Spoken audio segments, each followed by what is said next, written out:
আছিস? অতুল, আরে অতুল, এই গিরি, আরে পরমহংস দেব এসেছেন তোমার থিয়েটার দেখতে। এসে কি ঠাকুর এসেছেন নরক দর্শন করতে? গিরিশ কোথায় গো? আমার গিরিশ কোথায়? দেখো তো, বলেছিলাম না যে থিয়েটার যাত্রা দেখো তো কত লোক পেয়েছে তোমার চৈতন্য লীলা দেখতে। পথে ঘাটে শুধু চৈতন্যের কথা গো। আসো, রামদা হৃদয়কে সামনের সিটে বসে ও ঠাকুরকে ঠাকুরের টিকিট লাগবে।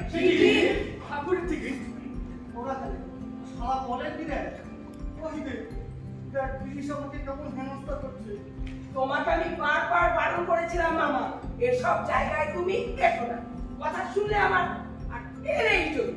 বিনা টিকিটে এলে কোন বিবেচনায় বলি, আমি কি একটা টিকিট কিনে দিতে পারতুম না? তোর কাছে আছে? ওই বইতে আছে।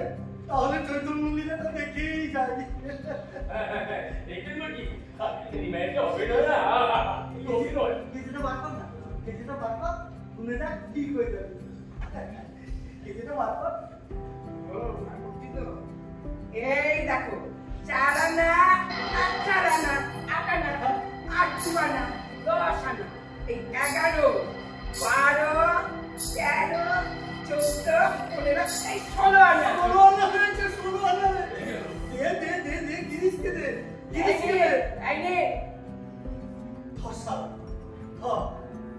তোকে আমি 16 আনাই দিব।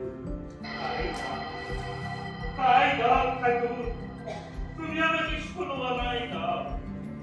আমি ভক্তিহীন, গুণহীন, চরিত্রহীন মাতা, নিজের সাধনায় আমি কোনদিন তোমার কাছে পৌঁছতে পারবো না ঠাকুর। তুমি আমাকে তোমার কাছে টেনে নাও, তোমার কাছে টেনে নাও।